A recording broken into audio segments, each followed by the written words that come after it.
if in general we admit that 30%, maybe 50% of women are traumatized from birth, I'd say it's closer to 100% of babies having their cords cut. Even if they get the golden hour, they're still measured and taken away. And they're getting injected and they're getting stuff put in their eyes. That's very American, and it does happen in other countries. Do you find that it's pretty much the same issues across the globe that we're dealing with in the maternal healthcare systems? Yes and no. To give you an illustration, the German language is spoken in Germany and Austria, and yet they're completely different. Austria, they say you cannot have a VBAC at home, very authoritarian.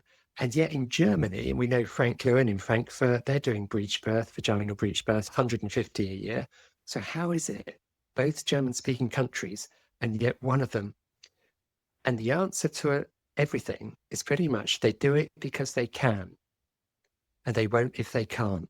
So if they tried to do in Germany what they're doing in Austria, women would demonstrate, they would go to the government, they would go to their members of parliament, they would really make a ruckus. And yet they don't. In New Zealand, the women stood up for what they wanted. They have a very strong voice. They stood up for what they wanted. They got it. They got independent midwifery. And almost half the midwives in that country are independent. And no other country has it like that. It's not perfect. It does have problems.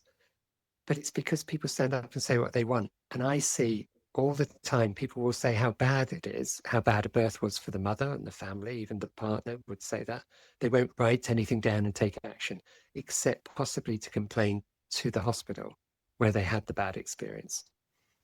We need to take actions in the courts.